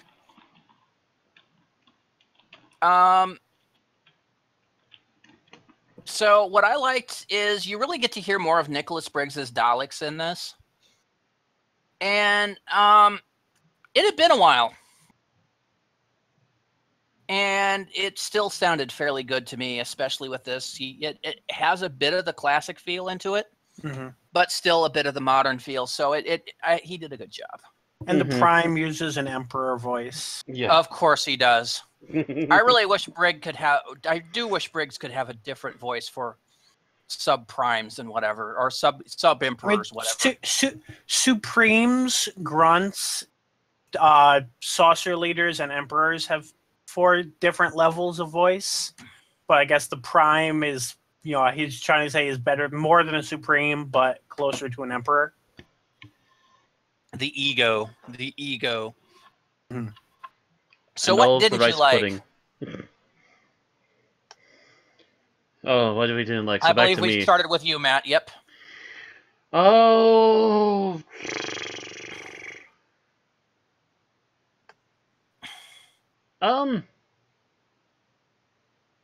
If you don't have anything, you can pass. Because I think I'm going to be taking a pass on this, because there's nothing in general I didn't like. There's one scene I didn't, but nothing in general. I guess my only complaint, and it's a very minor thing, it happens once in a blue moon, is that unlike the previous one, it didn't really feel like we had a solid ending to this particular episode. It's a very obvious cliffhanger to be continued. It's even not really the best of a cliffhanger. Yeah. I would have actually moved the cliffhanger a little bit earlier to when Saratrix is talking to the Doctor, and he's like, "You're here to bring peace with the Daleks," and then that's where I would have cut the cliffhanger and kind of like bulked up what came before. Yeah, even with if they had cut it earlier, this episode already ran like 4 or 5 minutes short compared to the other two. I noticed that in the track listings. I wouldn't necessarily have made it physically shorter. I just that would have been the point in the story, and then I would have kind of fleshed out the things leading up to that to make them a little fuller. Yeah, I can see that. Is that also on yours then, Bill? Or mine is very, very closely related. A lot of overlap, and that's that it's billed. I would not have this complaint if it did not have a separate title. But as with it being considered a separate episode, I feel like it doesn't really have enough of a beginning, middle, and end. There's one subplot that has a resolution, which is finding Saratrix, and I don't think that that's strong enough to carry the entire episode on in terms of that being the only true arc of the episode that has a beginning, middle, and end. There are other things leading into the cliffhanger, but they're not really resolved. They're not really ended in terms of it being this story. That's something for next story.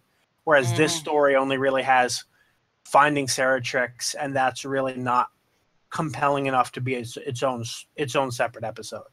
Yeah, for me, if they had cut the end credits and the beginning credits between this episode and the next one, I would not have noticed there was an episode change. It literally felt like it just continued. The actual credits felt out of place to me. And of course, if this was just called Only the Monstrous Parts 1, 2, and 3, that would not be a valid complaint, and I'd have to take it back. But because it's billed as a separate episode, separate story, that's where I feel it becomes a valid complaint. Yeah, and it's something that, if we're going to continue doing War Doctor audios, we're going to have to figure out if we're going to be able to do these separately, or we're going to have to start merging them if this is an ongoing way they're doing stuff. Because these really feel like they're one continuous episode. There's no good breaking point. Aaron, what did you like about this episode? Yep. I don't really have anything that I didn't like that wasn't already covered by other people. I do think that it was, I just want to add that I do think it was a bit stretched too thin.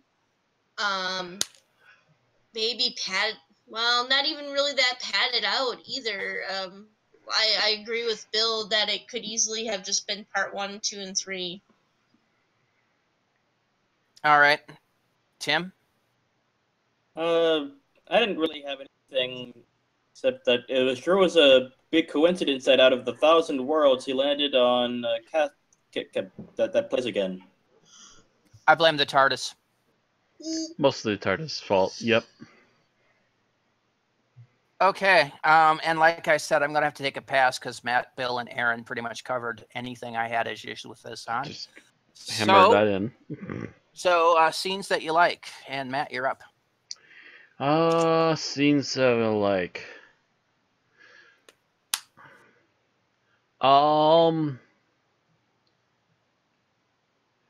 I guess I'm probably gonna be stealing somebody's. Don't make me kick you in the balls, Matt. You're probably gonna have to. The Doctor meeting up with Rejoice again. Nope, that wasn't mine. It was kind of sort of one of mine. It's all right. Okay. There's not very much. I just found it. As soon as I heard it was a female, I'm like, oh, is it her? Is it her? I bet you it's her. We're on the right planet. It's gotta be. Yep. Yep. All right. Bill? I'm going to say the entire exchange leading up to it, but very specifically the part where it's, how did he manage that? Because he's the Doctor, Veclin. And, the part leading up to it as well, but that specific scene got a laugh out of me. Yeah, and that's where I have to kill Bill in the dick. As much as I was bitching about it, the Doctor summoning his TARDIS and just basically absconding, I liked it, and I must admit that I was planning on using that little gimmick in my own fiction writing, but they got to it first. God damn it. Frickin' psychic writers. Okay, Aaron, your favorite scene. My favorite scene would be the little cliffhanger ending where they see Ceretex or whatever his name is, sitting with the Daleks, and they're like, he's not really behaving like a prisoner. He looks like he's more of an honored guest. And then they realize that he's working with the Daleks, or actually he's working with the Time Lords to try to find peace with the Daleks, and it's just like bum bum bum. All right. I liked it. Tim, favorite scene? My favorite already been taken, but Which one was it? well, it was the one where the Doctor uses the sonic screwdriver to summon To abscond. But Okay, so three of us on that one. But I liked it because it inverts the, hey, look over there. What am I looking at? Oh, he's gone. It's like, I'm not even going to say look over there. It's like, look directly at me while I escape, because I'm that badass. Bye. Yeah, there was no need for the look. A demonic duck of some sort. What?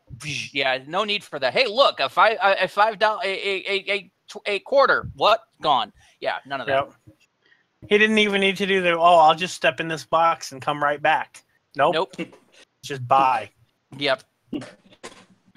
So since mine was taken, I do have a secondary one, and that's the one where he's being chased, and they keep telling him to surrender his TARDIS, and he says, they have a word for this on Earth. I've learned it a while ago. What was it? Oh, yes. Bug off. I'm like, yes. Doctor has a bit of a potty mouth. Awesome. All right, your least favorite scene. I was thinking for a second he was going to say sod off, but I'm like, it's a little strong for the Doctor. I was wondering if piss off was going to be there too. Or even bugger. an up yours, yeah. Well, bugger, yeah, is on that same way that it's a bit of a potty mouth, but still. Bugger it's off. only more so in Britain than it is anywhere else. Yeah, well, this is made in Britain, and he did say bug off, which is kind of a shortened version of bugger off. Anyway, so your least favorite scene, Matt. Least favorite scene. Least.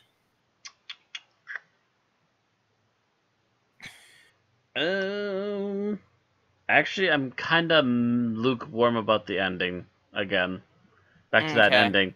Just it's nice to hear the Daleks chant once in a while, but it's chanting nonsensicalness. Yeah. It's just like, what?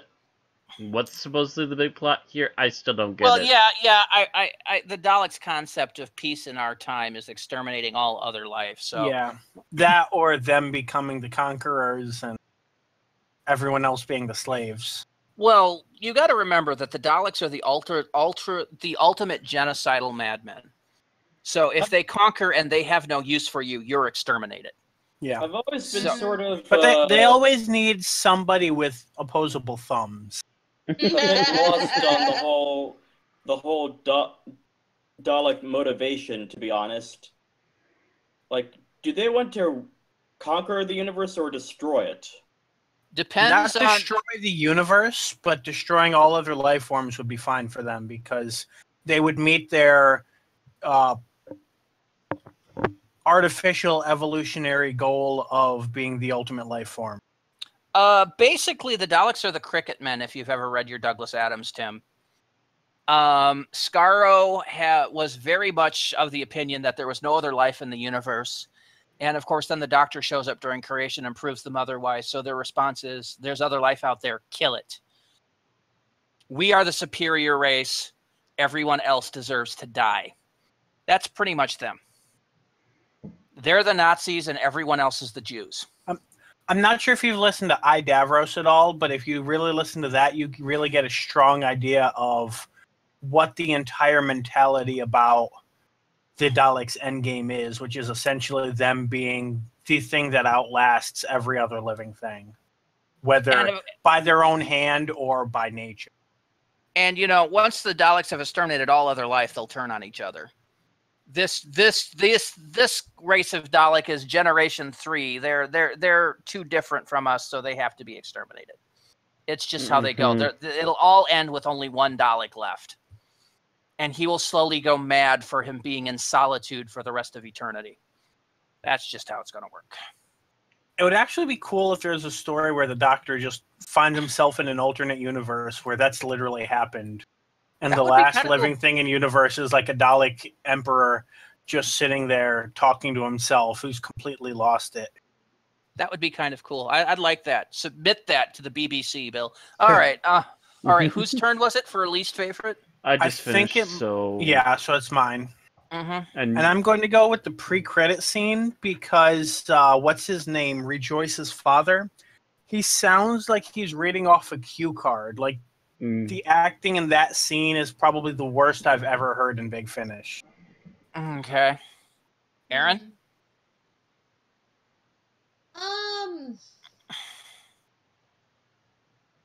don't know. I guess probably Vecla trying to struggle along, or Veclin trying to struggle along with Bennis and the other one. I think when they're trying to crawl through the pipe, I think it just felt like, I don't know, it felt more comedic than tense.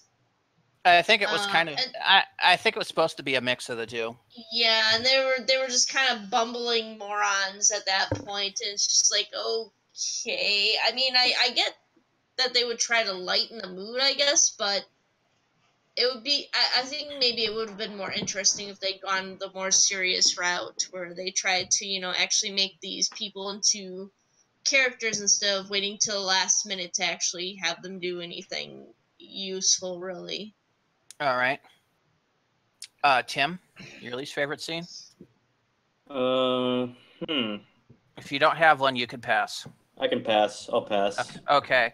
So my least favorite scene is actually I'm blaming this one on John Hurt. Is just before the TARDIS crashes, where he's running away and then the power drops and he's going like, "Oh no, I've fallen into the null zone." The null zone, and he says it in the worst, cheesiest way because he has that dramatic pause. And it's just like, I've fallen into the null zone, and I wanted to hear organ music behind him going dun dun dun. It was literally felt that cheesy. See, the way you're recounting one thing I said I wouldn't do. Curse you, cruel irony. The Doctor has fallen into the null zone. Yeah, but it wasn't the narrative. It was that cheesy, dramatic, oh no, it was that over the top. Yeah, I know what you mean. The 50s movie cheese. Yeah, exactly. There we Shatnering. I'd expect that kind of writing and acting from an Ed Wood film. No, I'm sorry. It is above an Ed Wood film, but not much.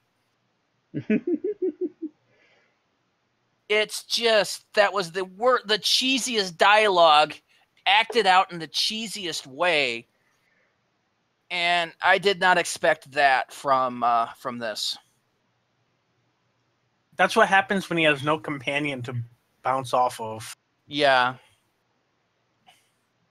I would have actually liked it if he had let off, what was it, an 04 whatever's sake, something like that. Then it really would become his catchphrase.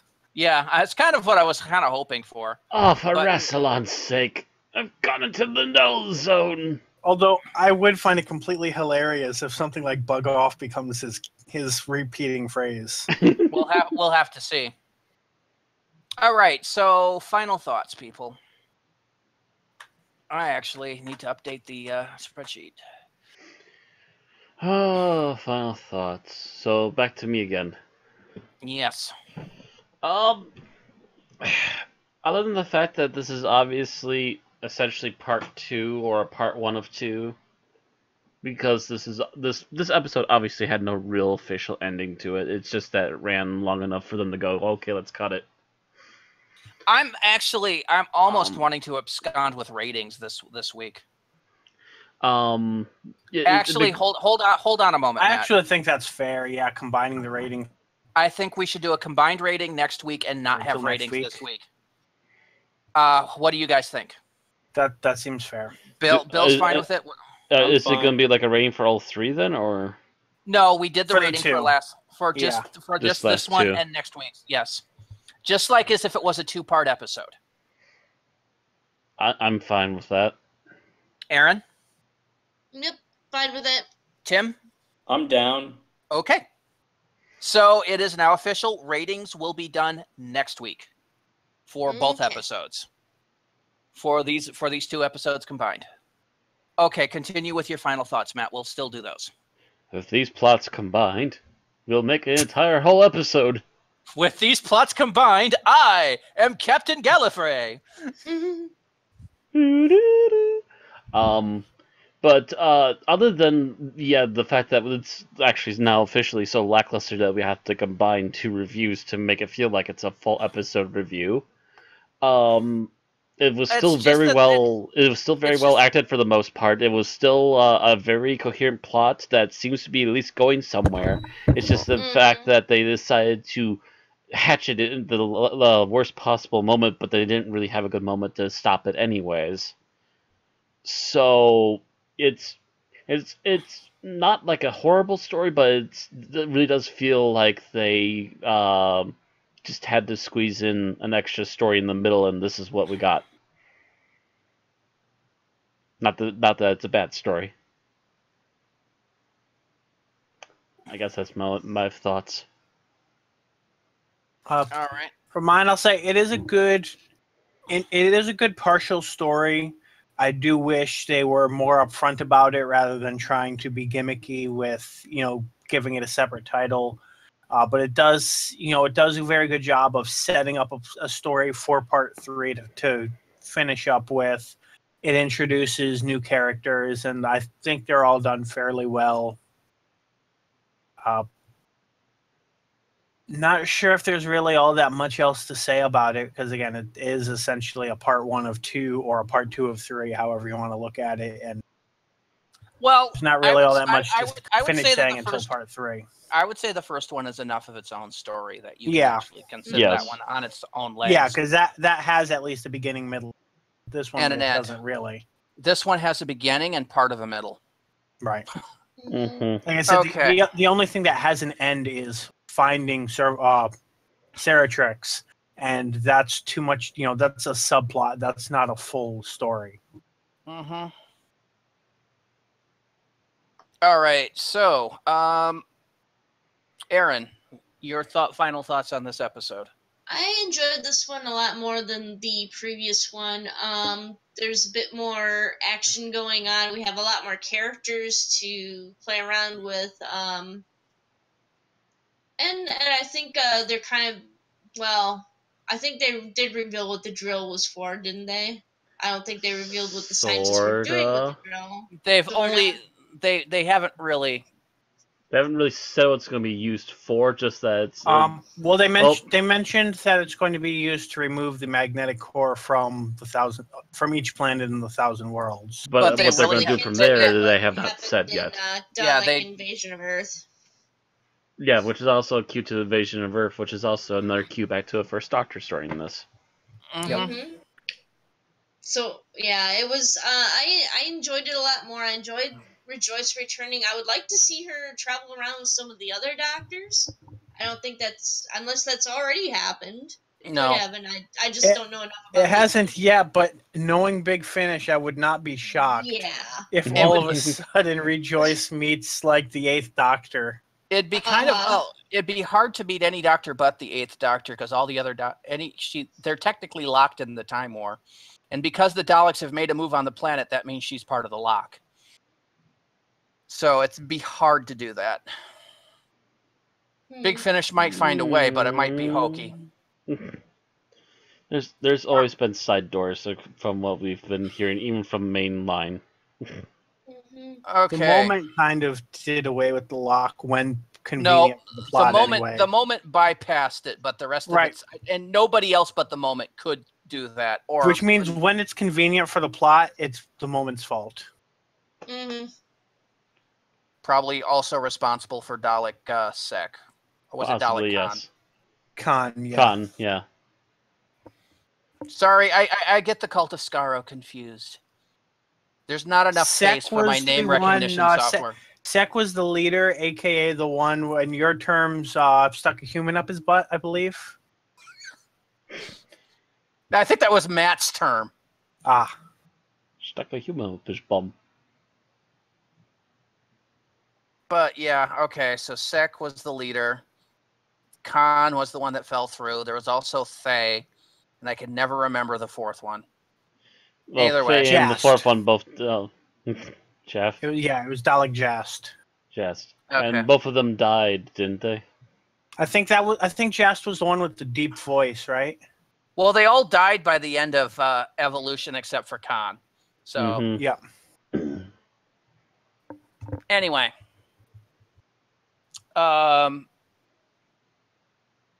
You were giving your final thoughts, Tim, I believe. I think you were, yes. It's time for Tim, yes. I liked John Hurd in this episode. I think he did a better job this one than. I thought the reunion with Joyce, was handled very well, as well as them like switching between the Doctor and then the three other Gallifreyans. It's like, especially in the short time they had. So they did a good job of balancing scenes between all the characters. The main thing this episode had going for it. Other than that, I thought it was okay. All right. Is that it? Yep. Okay, so I thought this episode was okay from the beginning. It had some great moments in the middle, but it really did fall apart for the ending. When they knew that they were going to have to do this as two stories, they needed to rewrite this one slightly and build up the ending of this section of it. It needed a little bit more of a climax as it did. Perhaps having the Daleks order a toast to their ally and ending on that toast might have been a better ending, and this is me guessing, to, Seratrix, our ally Seratrix or something. Right. So instead of knowing what he was doing, thinking that he was some kind of grand traitor, or something like that, and ending on that note might have been a better climax than what we had, which was kind of lackluster.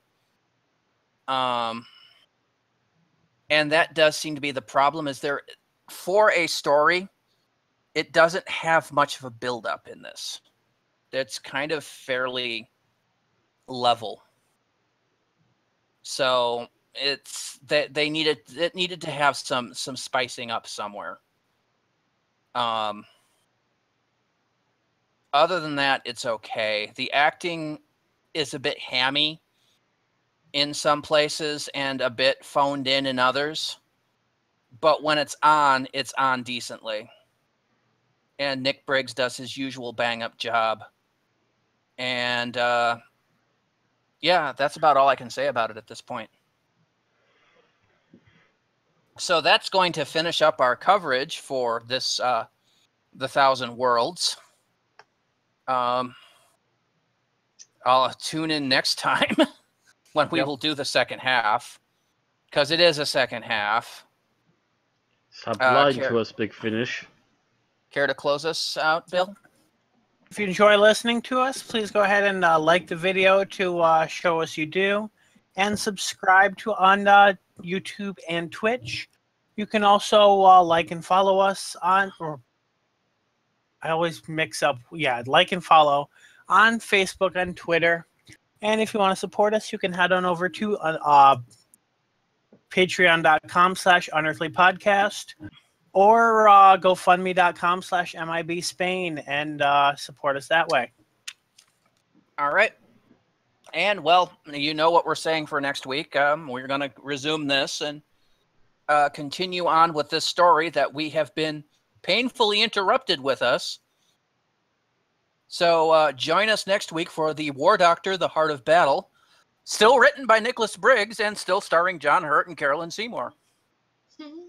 And we hope to be being the final part of a Dalek story, I would say. Starring Nick Briggs, but not saying so. And featuring the voice of Nick Briggs as every Dalek in existence. Yeah. Also, our season premiere news will continue next week, as we will deal with the episodes for Legends of Tomorrow and Supernatural and anything else that might premiere in the next week. One of us. One of us. We are geeks. We like to talk about our stuff. Tune in next week. Good night, everybody. Good night. Night and night. You can't